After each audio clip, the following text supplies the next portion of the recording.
अगर आपने ट्रायंगल के बेसिक कॉन्सेप्ट को समझ लिया तो ज्योमेट्री आपके लिए बहुत ही आसान हो जाएगी, क्योंकि ज्योमेट्री का जो बेस है वो पूर्ण रूप से क्या है, ट्रायंगल है। तो सबसे पहले हम ट्रायंगल को समझते हैं। ट्रायंगल होता क्या है? त्रिभुज।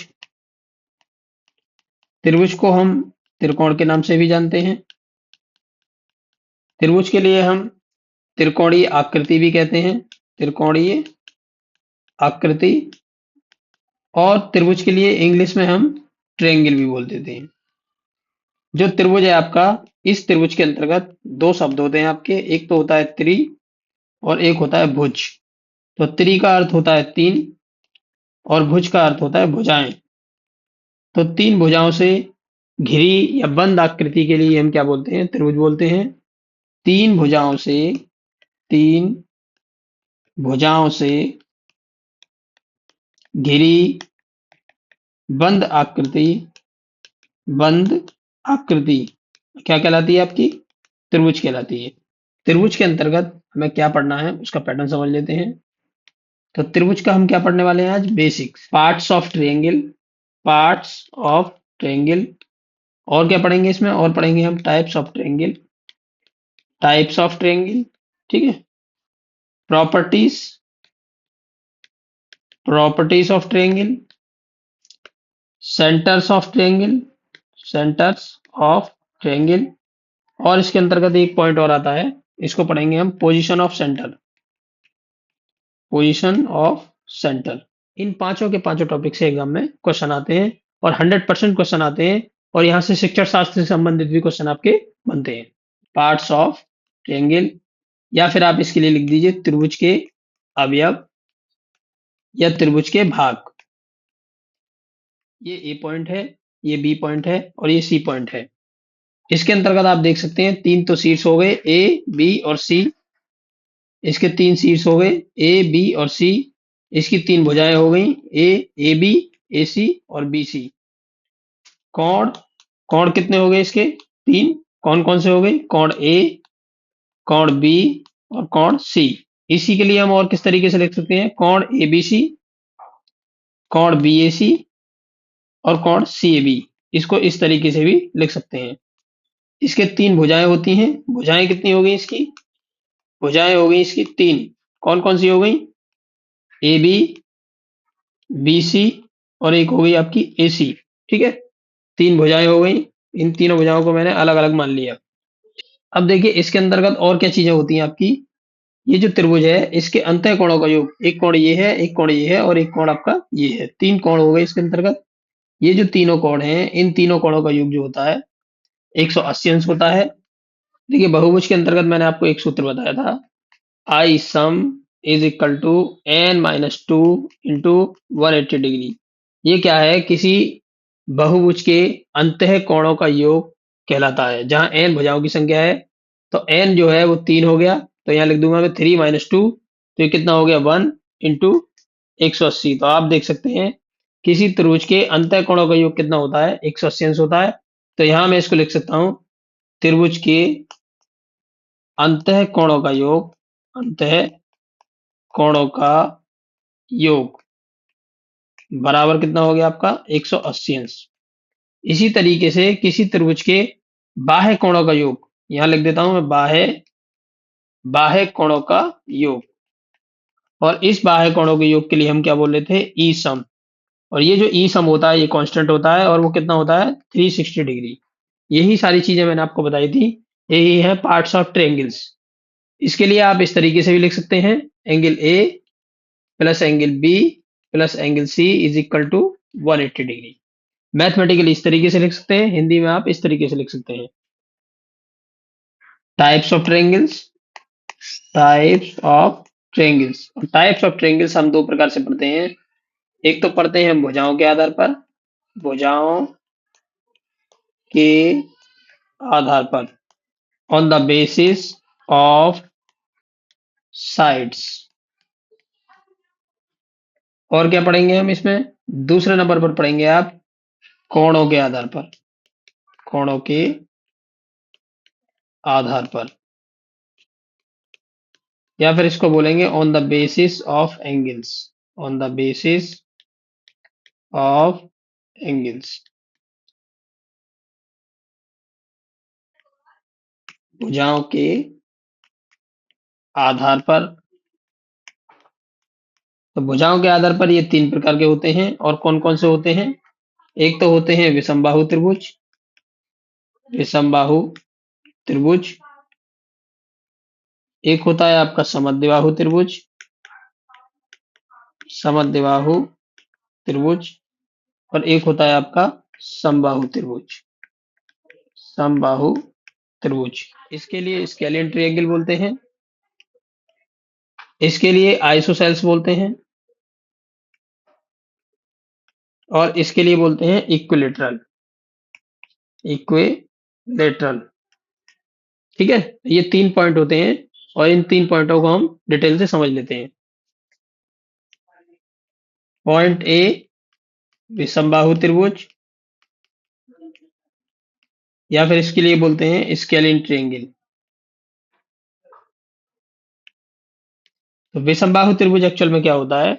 इस त्रिभुज की कोई भी भुजा आपकी समान नहीं होती है। ये त्रिभुज की जो होता है, इसकी कोई भी भुजा आपकी समान नहीं होती है। तो यहाँ आप देख सकते हैं इसकी तीन भुजाएं हैं, ए, बी और सी, और कोई भी भुजा इसकी समान नहीं है। A B is not equal to B C is not equal to A C. इसको इस तरीके से आप लिख दीजिएगा, A B is not equal to B C is not equal to A C. तीनों भुजाएं हैं, तीनों क्या होती हैं? इसकी असमान होती हैं। तो यहाँ लिख दीजिएगा no sides are equal. B number पर आपका आ गया समद्विबाहु त्रिभुज, समद्विबाहु त्रिभुज। इस समद्विबाहु त्रिभुज को आप बोलते हैं आइसोसेल्स ट्रायंगल। इसकी दो भुजाएं आपकी क्या होती हैं? समान होती हैं। मान लीजिए ये आपका समद्विबाहु त्रिभुज है, एक भुजा ये है और एक भुजा ये है। ये दोनों भुजाएं क्या है? इसकी बराबर है, लेकिन ये भुजा इसके बराबर नहीं है। तो यहां मैं लिख दूंगा A B is equal to A C. इसको ए मान लिया, इसको बी मान लिया, और इसको सी मान लिया। तो A B is equal to A C is not equal to B C. केवल दो भुजाएं क्या होती हैं? इसकी बराबर होती हैं। तो यहां मैं हिंदी में भी लिख देता हूं, दो भुजाएं बराबर होती हैं, दो भुजाएं बराबर होती हैं।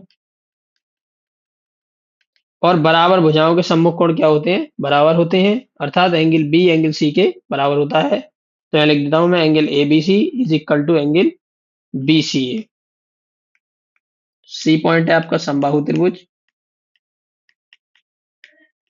इस समबाहु त्रिभुज के लिए हम बोलते हैं इक्विलेटरल ट्रायंगल, इक्विलेटरल ट्रायंगल।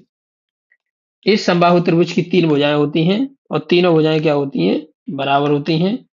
इन तीनों भुजाओं में कोई भी अंतर नहीं होता।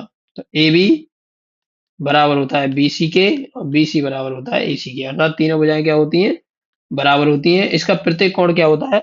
बराबर होता है। एंगल ए बराबर एंगल बी बराबर एंगल सी, तीनों कोण इसके क्या होते हैं? बराबर होते हैं। और प्रत्येक कोण कितने मान का होता है? प्रत्येक कोण 60 अंश का होता है। प्रत्येक कोण क्या होता है? 60 अंश का होता है। तो इसको लिख दूंगा मैं, एंगल ए बराबर एंगल बी बराबर angle C is equal to 60 degree. Second point है इसमें कोणों के आधार पर, कोणों के आधार पर। तो कोणों के आधार पर भी ये तीन प्रकार के होते हैं, और वो कौन कौन से होते हैं? एक तो होता है आपका न्यून कोण त्रिभुज, न्यून कोण त्रिभुज। एक होता है आपका समकोण त्रिभुज, समकोण त्रिभुज। और तीसरा होता है आपका अधिक कोण त्रिभुज, अधिक कोण त्रिभुज। इस कोण के लिए बोलते हैं acute angle triangle, acute angle triangle. और इस त्रिभुज के लिए बोलते हैं राइट एंगल ट्रायंगल।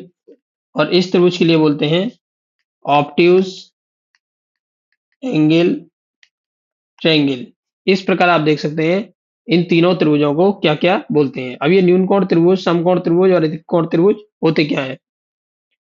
तो जो न्यून कोण त्रिभुज है आपका, ए पॉइंट डाल दिया मैंने, न्यून कोण त्रिभुज, या इसको बोलते हैं एक्यूट एंगल ट्रायंगल।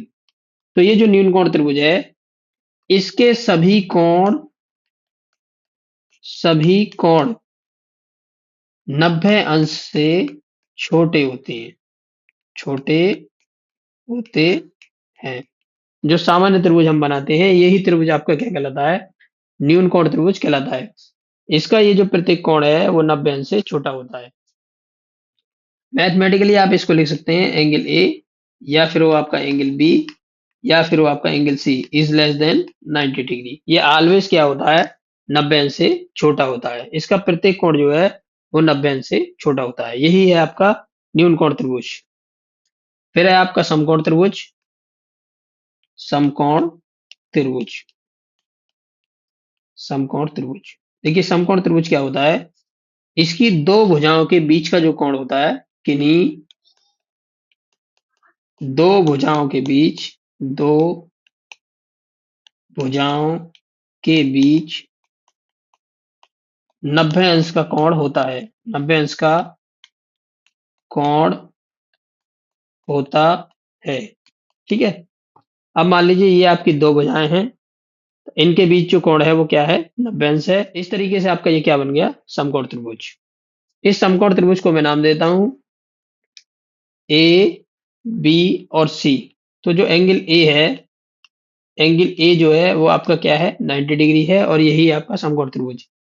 और समकोण त्रिभुज के सामने की भुजा, अर्थात 90 अंश के कोण के सामने की भुजा, सामने की भुजा क्या कहलाती है आपकी? ये कर्ण कहलाती है। ये वाली भुजा क्या कहलाती है आपकी? कर्ण। तो इसको लिख देता हूं मैं कर्ण। अगर ये एंगल मैंने थीटा ले लिया, बी, तो थीटा के सामने की जो भुजा होगी, थीटा के सामने की भुजा, ये क्या कहलाती है आपकी? ये कहलाता है लंब। ये ध्यान रखिएगा, कोई भी अगर कोण किसी समकोण त्रिभुज के अंतर्गत आप लेते हैं 90 अंश के कोण को छोड़कर, तो वो जो कोण के सामने की भुजा होगी वो आपकी क्या कहलाती है? लंब, या इसी को बोलते हैं परपेंडिकुलर। परपेंडिकुलर। ठीक है। और दूसरा क्या होता है आपका इसमें? जो शेष भुजा होती है, शेष भुजा, शेष भुजा, ये शेष भुजा आपकी आधार कहलाती है। इस आधार को बोलते हैं हम बेस, और इस कर्ण के लिए बोलते हैं हाइपोटेनियस।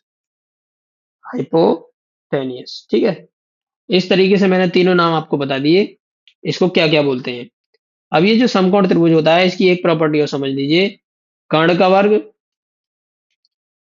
कर्ण का वर्ग बराबर होता है आधार का वर्ग, आधार का वर्ग प्लस लंब का वर्ग।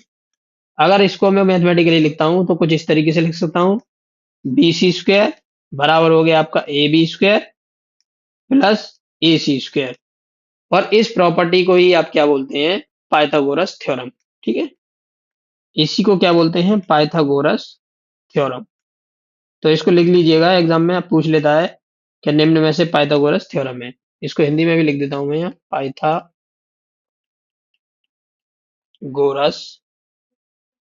प्रमेय। इस प्रमेय के लिए आप बोधायन प्रमेय भी बोल देते हैं, एग्जाम में ये पूछी जाती है। नेक्स्ट देखिए, सी पॉइंट देखिए। सी पॉइंट है आपका अधिक कोण त्रिभुज। अधिक कोण त्रिभुज। ये जो अधिक कोण त्रिभुज है, इसके अंतर्गत क्या होता है आपका? कोई एक कोण, कोई भी एक कोण, कोई भी एक कोण 90 अंश से बड़ा होगा। कोई भी कोण हो, लेकिन एक कोण इसका 90 अंश से बड़ा होगा। मान लीजिए ये आपका त्रिभुज है, और इस तरह का त्रिभुज ये आपका क्या कहलाता है? अधिक कोण त्रिभुज कहलाता है। तो ये वाला जो कोण है, ये 90 अंश से बड़ा है। तो इसको लिख देता हूं मैं ए, इसको लिख देता हूं बी, और इसको लिख देता हूं सी। तो यहां पर आप देख सकते हैं angle B A C is greater than 90 degree. यही कहलाता है आपका अधिक कोण त्रिभुज। Properties of triangle. तो पहली प्रॉपर्टी रहेगी इसकी, किसी त्रिभुज ए बी सी में A is less than B is less than C. मान लीजिए ये आपके पास एक त्रिभुज है, ये ए है, ये बी है और ये सी है। कोण ए के सामने की भुजा को बोलेंगे आप ए, कोण बी के सामने की भुजा को बोलेंगे आप बी, और कोण सी के सामने की भुजा को बोलेंगे आप सी। तो इस प्रकार A is less than B is less than C, ये तीन भुजाएं हैं आपकी। तो किसी त्रिभुज के अंतर्गत किन्हीं दो भुजाओं का योग सदैव तीसरी भुजा से क्या होगा, ज्यादा होगा। इसको याद रखने का तरीका मैं बता देता हूं। यहाँ पर आप एक सर्किल बनाइए, यहाँ लिख दीजिए ए, यहाँ लिख दीजिए बी और यहाँ लिख दीजिए सी। तो क्रम से ऐड करते जाइए, ए को बी के साथ ऐड कर दीजिए तो सी आ जाएगा आपका। तो A plus B is greater than C, B plus C is greater than हो जाएगा आपका ए, और C plus A is greater than हो जाएगा आपका बी। ठीक है, इसी तरीके से ये आपकी सब्ट्रैक्शन के लिए भी सत्य होगी। A minus B is less than C, दूसरी रहेगी आपकी B minus C is less than A, और तीसरी प्रॉपर्टी रहेगी आपकी C minus A is less than B. ठीक है, तो ये अंतर के लिए भी सत्य होगी और योग के लिए भी सत्य होगी, दोनों के लिए आपकी सत्य होगी। प्रॉपर्टी सेकंड ये आपकी बताती है कि बराबर भुजाओं के सम्मुख कोण क्या होते हैं, बराबर होते हैं। बराबर भुजाओं के सम्मुख कोण बराबर होते हैं, बराबर होते हैं। अगर मान लीजिए ये आपके पास एक त्रिभुज है और ये वाली भुजा इस भुजा के बराबर है, ये ए है और ये बी है और ये आपका सी है, तो बराबर भुजाओं के सम्मुख कोण बराबर होते हैं। अर्थात इस भुजा के सामने का कोण ये वाला और इस भुजा के सामने का कोण ये वाला आपस में क्या होंगे, बराबर होंगे। तो यहाँ लिख देता हूँ एंगल बी और एंगल सी क्या होते हैं, आपस में बराबर होते हैं। तो देखिए यहाँ भी लिख दीजिए angle A B C is equal to angle B C A, यही है इसकी प्रॉपर्टी। और इसको मैं कुछ इस तरीके से भी लिख सकता हूँ, angle B is equal to angle C. तो जो प्रॉपर्टी थर्ड है, किसी त्रिभुज ए बी सी में A is less than B is less than C, ठीक है, इस तरीके से हो तो वो त्रिभुज किस तरीके से आपके बिहेव करते हैं। देखिए इसकी तीन प्रॉपर्टी होती हैं आपकी। यदि A square plus B square is less than हो सी स्क्वायर, तो ये जो त्रिभुज होगा आपका, ये त्रिभुज कहलाता है अधिक कोण त्रिभुज। कौन सा त्रिभुज होगा, अधिक कोण त्रिभुज। यदि प्रॉपर्टी कुछ इस तरीके से हो, A square plus B square is equal to C square, तो ये जो त्रिभुज कहलाता है आपका, ये त्रिभुज मैंने अभी आपको बताया था, ये समकोण त्रिभुज कहलाता है। या फिर आपकी प्रॉपर्टी कुछ इस तरीके से हो, A square plus B square is greater than C square, तब ये जो त्रिभुज होगा आपका, ये कहलाएगा न्यून कोण त्रिभुज। प्रॉपर्टी फोर ये आपको बताती है किसी त्रिभुज ए बी सी में बाह्य कोण जो होगा आपका, वो बराबर होगा दो अंतः सम्मुख कोणों के योग के, कोणों का योग। मान लीजिए ये आपका एक त्रिभुज है एबीसी, जैसा कि हम बनाते हुए आ रहे हैं, ये ए है, ये बी है और ये सी है। आपने क्या किया, इस सी वाली भुजा को यहां तक बढ़ा दिया, ई पॉइंट तक। तो ये जो बाहर की साइड में जो कोण बना हुआ है, इसको ही बोलते हैं आप बाह्य कोण, बाह्य कोण। और इसके अंत सम्मुख कोण कौन से होंगे, एक तो ये होगा और एक ये होगा। तो ये जो एंगल ए सी ही है, बाह्य कोण है, ये आपका बराबर होगा angle C B A plus angle B A सी, इन दोनों कोणों के सम के बराबर होगा। ठीक है, इस प्रॉपर्टी का यही मतलब है। नेक्स्ट प्रॉपर्टी देखिए, प्रॉपर्टी 5। मान लीजिए ये मेरे पास एक त्रिभुज है, इस त्रिभुज को मैंने यहाँ बना दिया और ये त्रिभुज है आपका ए बी और सी। तो ये भुजा आपकी ए है, ये भुजा आपकी बी है और ये भुजा आपकी सी है। तो ये प्रॉपर्टी बताती है sine A upon A is equal to sine B upon B इसको सही कर दीजिए। Upon B is equal to होगा आपका साइन सी अपॉन सी। ठीक है, इस तरीके से ये प्रॉपर्टी होती है। प्रॉपर्टी 6, प्रॉपर्टी 6 आपको ये बताती है, मान लीजिए ये आपके पास एक त्रिभुज हो ए बी सी। ठीक है, ए बी और सी, ये भुजा आपकी ए हो गई, ये बी हो गई और ये सी हो गई। तब आप देख सकते हैं कॉस ए बराबर होगा B square plus C square minus A square upon 2bc। Cos B बराबर होगा आपका A square plus C square minus B square upon 2ac। और कॉस सी बराबर हो जाएगा आपका A square plus B square minus C square upon 2ab। ये 3 फॉर्मूले होते हैं और बहुत ही सरल फॉर्मूले हैं और इनको आसानी से आप याद कर सकते हैं। देखिए प्रॉपर्टी 4 है आपकी त्रिभुजों के केंद्र। त्रिभुजों के केंद्र, या फिर इसको बोल सकता हूं मैं सेंटर्स ऑफ ट्रायंगल्स। ठीक है, तो यहां पर आपके 4 केंद्र होंगे। एक तो होगा आपका लंब केंद्र, एक होगा आपका अंतः केंद्र, एक होगा आपका परिकेंद्र और एक होगा आपका केंद्रक। ये चारों के चारों केंद्र होते हैं। देखिए एक चीज और ध्यान रखिएगा, इसकी कुछ प्रॉपर्टी होती है, मैं आपको बता दूं। तो जो लंब केंद्र है आपका वो शीर्ष लंब के कारण बनता है, यहां लिख दीजिए शीर्ष लंब। और जो अंतः केंद्र है आपका वो कोण समद्विभाजक के कारण बनता है, कोण समद्विभाजक। और जो परिकेंद्र है आपका वो बनता है लंब समद्विभाजक, लंब समद्विभाजक। और जो केंद्रक है वो आपका मध्यिका के कारण बनता है, मध्यिका। ये चारों चीज ध्यान रखिएगा जो एग्जाम में आपके बहुत ही काम आने वाली है। तो सबसे पहले पढ़ते हैं लंब केंद्र, चौथे का फर्स्ट लंब केंद्र। इस लंब केंद्र के लिए हम बोलते हैं ऑर्थो सेंटर, ऑर्थो सेंटर। और ये किसके कारण बनता है? ये कारण जो है, इसका कारण है शीर्ष लंब। ठीक है, शीर्ष लंब। और इस शीर्ष लंब के लिए इंग्लिश में बोलते हैं अल्टीट्यूड। क्या होता है ये अल्टीट्यूड? मान लीजिए ये आपके पास एक त्रिभुज है, कोण ए बी और सी।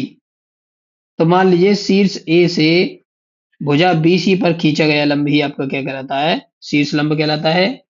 इसी तरीके से कोण B से या शीर्ष B से भुजा AC पर खींचा गया लंब, ये आपका क्या कहलाता है? शीर्ष लंब कहलाता है। और इसी तरीके से बिंदु C से भुजा AB पर खींचा गया लंब, ये भी क्या है? आपका शीर्ष लंब है। और इन शीर्ष लंबों का प्रतिच्छेदन बिंदु ही आपका क्या कहलाता है? लंब केंद्र कहलाता है। तो इन तीनों का जो प्रतिच्छेदन बिंदु है वो ये हो गया O। और इस प्रतिच्छेदन बिंदु को ही हम क्या बोलते हैं? लंब केंद्र बोलते हैं। ठीक है, तो यहां मैं लिख सकता हूं शीर्ष लंबों का प्रतिच्छेदन बिंदु, प्रतिच्छेदन बिंदु ही आपका क्या कहलाता है? यही आपका लंब केंद्र कहलाता है। देखिए दोस्तों, अगर आपको किसी भी प्रकार का कोई कंफ्यूजन होता है तो आप कमेंट में हमसे पूछ सकते हैं। इस चीज को मैं नेक्स्ट वीडियो में आपकी कवर कर दूंगा। सेकंड पॉइंट है आपका केंद्रक, या इसको ही बोलते हैं हम सेंट्रॉइड। ठीक है, सेंट्रॉइड या केंद्रक। और इसके बनने का कारण क्या होता है? इसका कारण होता है मध्यिका, मध्यिका। और इसी के लिए इंग्लिश में बोलते हैं मीडियन।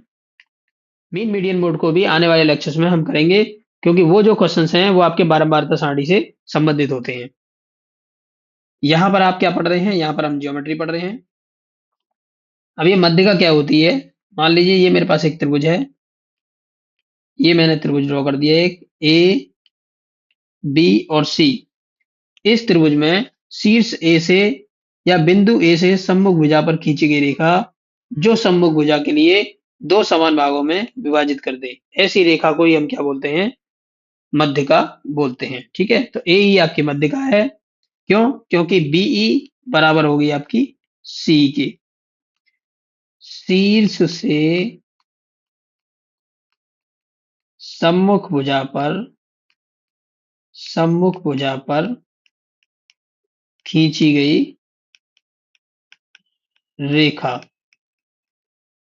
जो सम्मुख भुजा को दो बराबर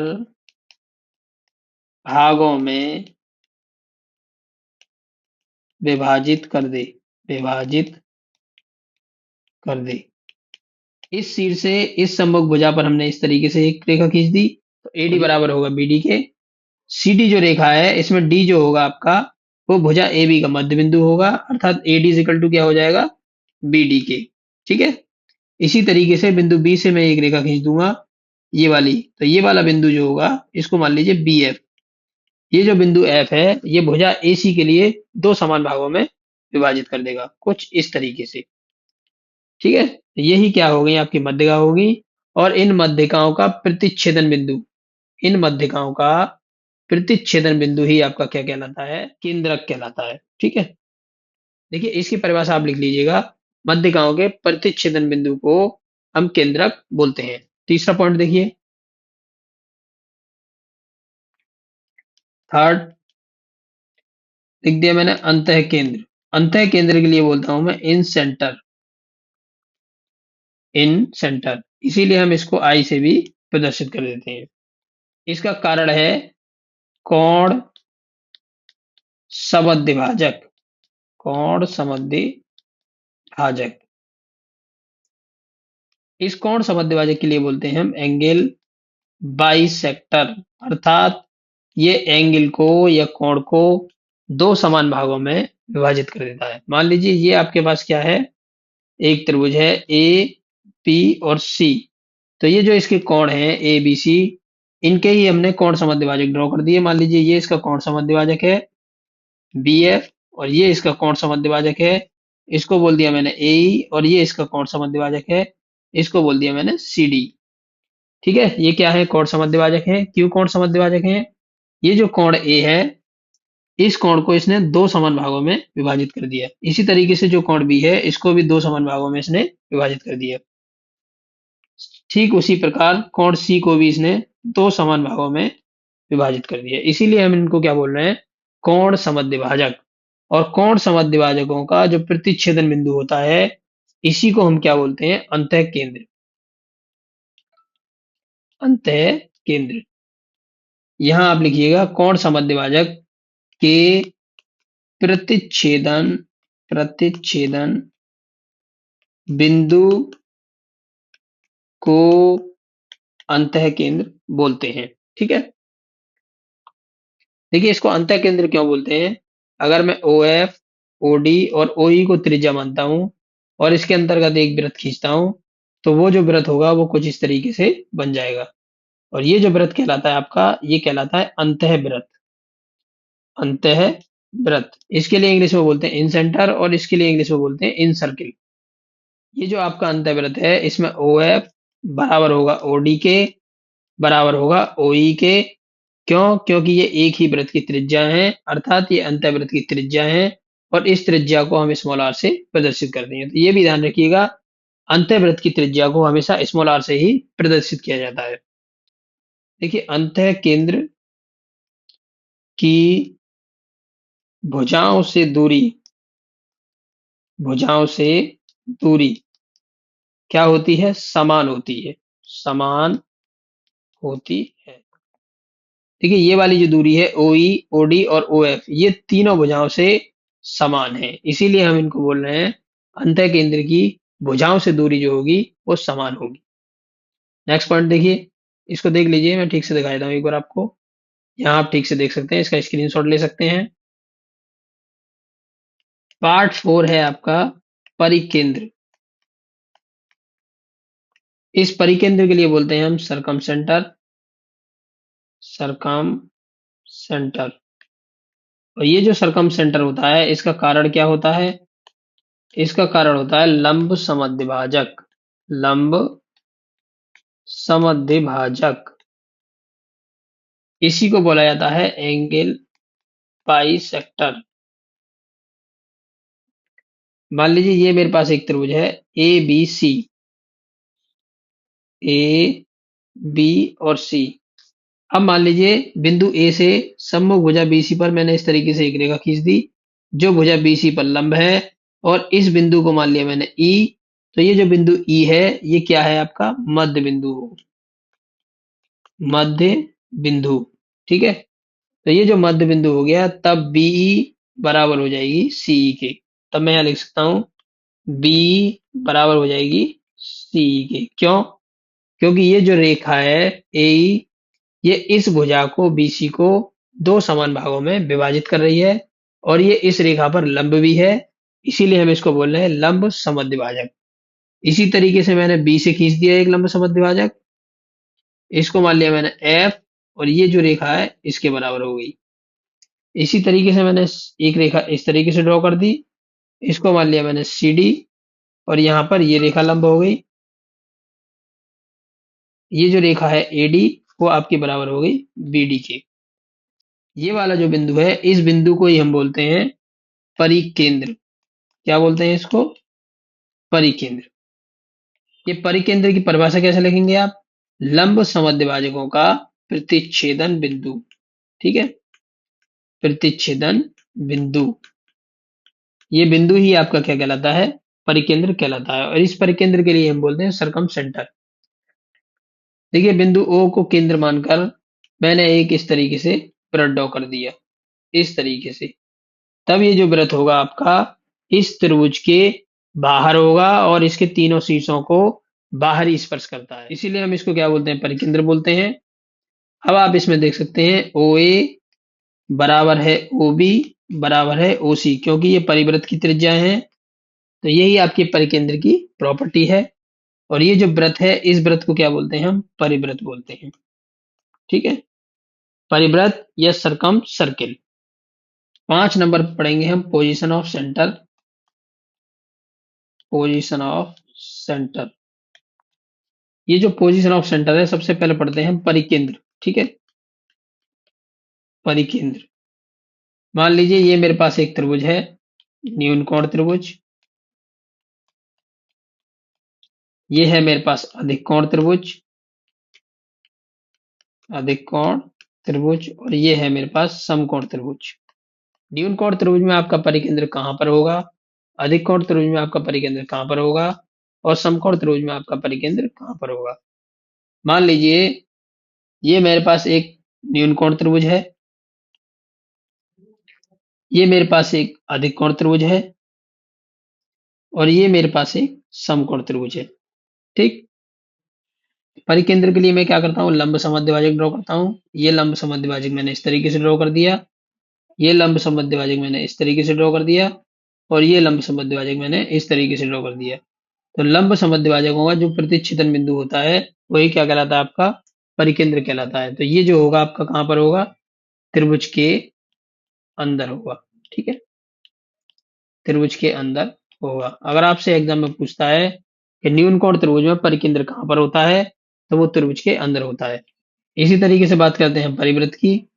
इसका लंब समद्विभाजक मैंने इस तरीके से ड्रॉ कर दिया, और इस भुजा का मैंने लंब समद्विभाजक कुछ इस तरीके से ड्रॉ कर दिया, और इस भुजा का मैंने लंब समद्विभाजक कुछ इस तरीके से ड्रॉ कर दिया।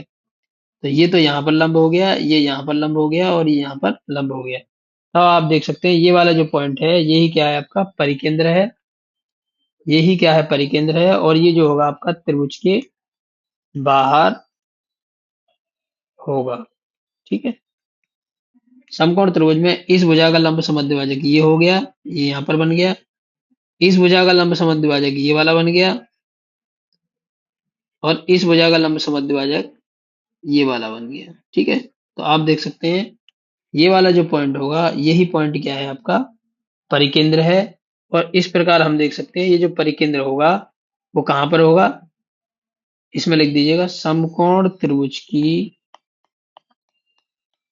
समकोण त्रिभुज की कर्ण भुजा के, कर्ण भुजा के मध्य बिंदु पर होगा। मध्य बिंदु पर होगा, क्योंकि मैंने आपको बताया था ये जो लंब समद्विभाजक होते हैं किसी भी त्रिभुज की भुजा को बीच में से दो भागों में काट देते हैं। तो जहां पर ये काटते हैं वो जो पॉइंट होता है वो मध्य बिंदु कहलाता है। अब है आपका पॉइंट सेकंड केंद्रक, और एक होता है आपका अंतः केंद्र। अंतः केंद्र, ये जो दोनों होंगे आपके ये सदैव त्रिभुज के अंदर ही होंगे, सदैव त्रिभुज के अंदर ही होंगे। जो आपका समबाहु त्रिभुज होता है, समबाहु त्रिभुज, इसके अंतर्गत देखिए लंब केंद्र, लंब केंद्र, परिकेंद्र, फिर है आपका अंतः केंद्र और है आपका केंद्रक। ये चारों के चारों समबाहु त्रिभुज के एक ही बिंदु पर होते हैं। ये चारों बिंदु, ये चारों बिंदु समबाहु त्रिभुज में, समबाहु त्रिभुज में एक ही बिंदु पर होते हैं, एक ही बिंदु पर होते हैं। ठीक है, मान लीजिए ये मेरे पास एक समबाहु त्रिभुज है। इस तरीके से मैंने यहाँ पर एक रेखा ड्रॉ कर दी शीर्ष ए से, और इस तरीके से मैंने यहाँ पर एक रेखा ड्रॉ कर दी शीर्ष बी से, और सी से मैंने एक रेखा इस तरीके से ड्रॉ कर दी। तो ये वाला जो बिंदु होगा यही आपका लंब केंद्र है, यही आपका परिकेंद्र है, और यही आपका अंतः केंद्र है, और यही आपका क्या है, केंद्रक है। ठीक है, यही सारी चीजें होंगी।